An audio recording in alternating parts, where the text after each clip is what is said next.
Hi there, Andrew Jackson, AJ Design Studio. Another Solidworks video.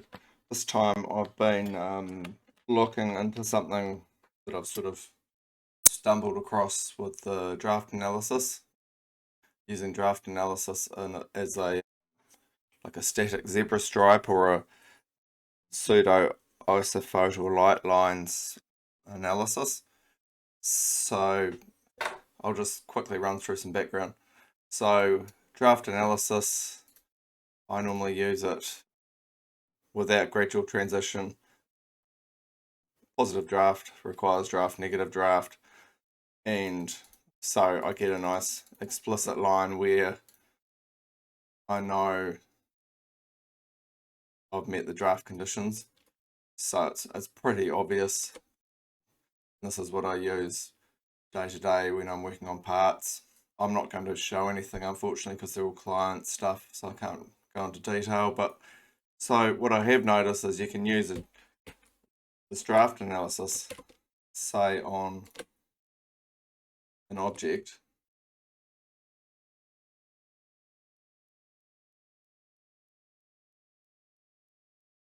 I noticed that if you use the adjustment triad, you can rotate this, and if you have a fairly low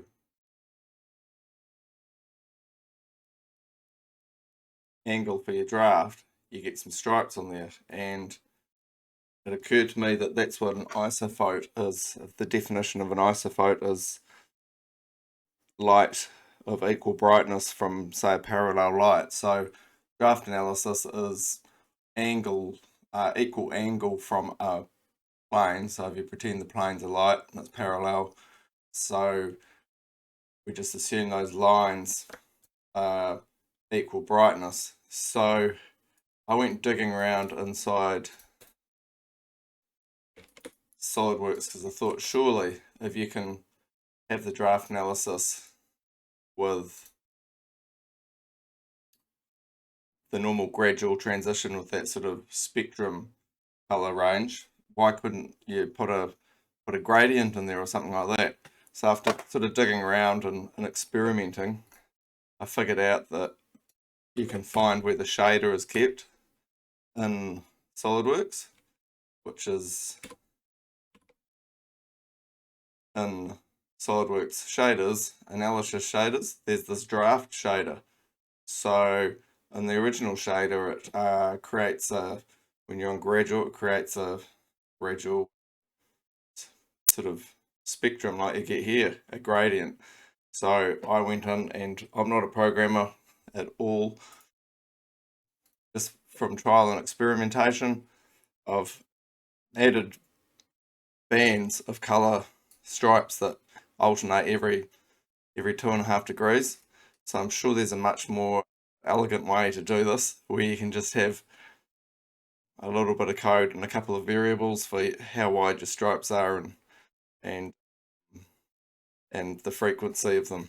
So yeah, I just ran this in manually and then copied it over the shader in the SolidWorks directory, created a backup of it first. And so what you can see here is, oh, there's a mistake in one of my lines there. You can see that band's, yeah. So what you end up with is a stripe every 2.5 degrees as we run down a form. So this ball is just my test object. So I'll go over to something more interesting. So this is my fake G3 side tutorial that I have online. So with zebra stripes,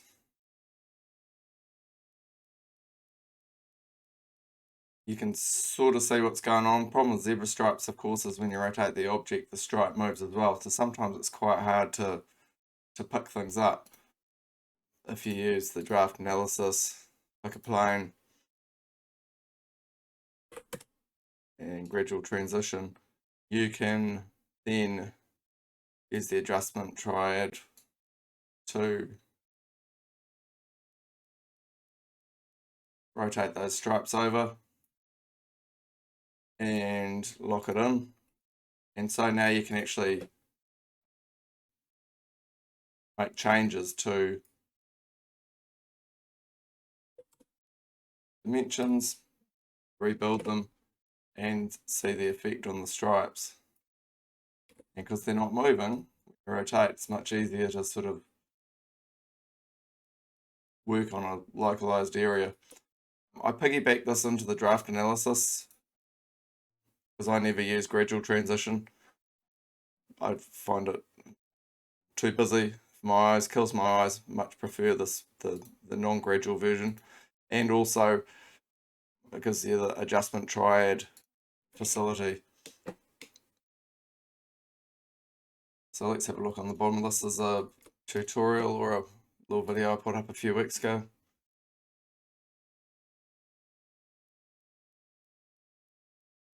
So with my lines in here, I can sort of see I've got some wobbles along the side of the form there. And if I was to use zebras, you can see them as well, but you kind of have to get the right angle, like rotate the object. So having a static analysis is quite good.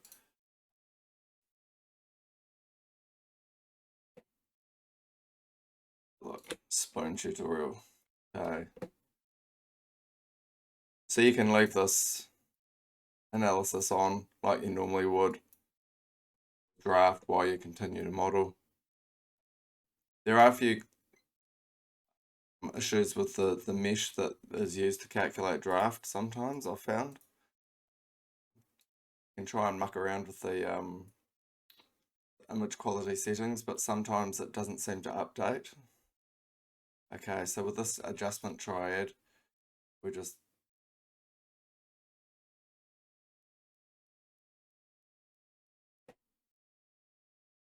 move it around. You can sort of see it flows fairly well across there. I'm not going to sit here and finesse this form anymore, but even just where the stripes, you can see there's a bit of width change in here.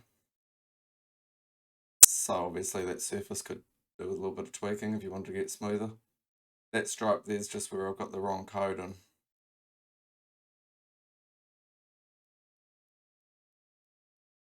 Yeah, and I've checked this as well using,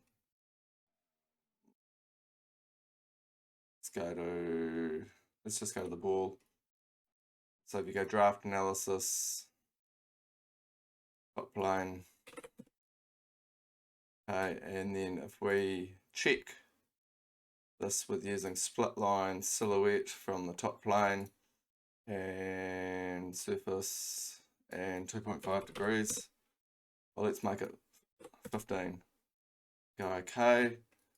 I should get a split line. As you can see, the split line there is just off, so I guess there's a bit of tolerance in the shader. Try another one. Insert curve, split line, silhouette, top plane, surface. That one will go 7.5 degrees. Oh, it doesn't like that reverse direction. It's not like that either.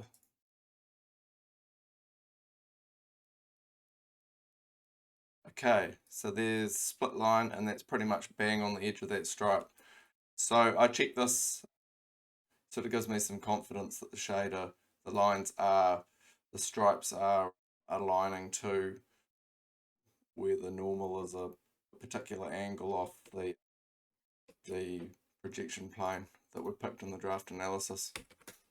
Yeah, so I haven't used this really in anger yet, like on a surfacing project or anything, but I don't see why I wouldn't. It's another tool, could be kind of useful. I guess the next phase for me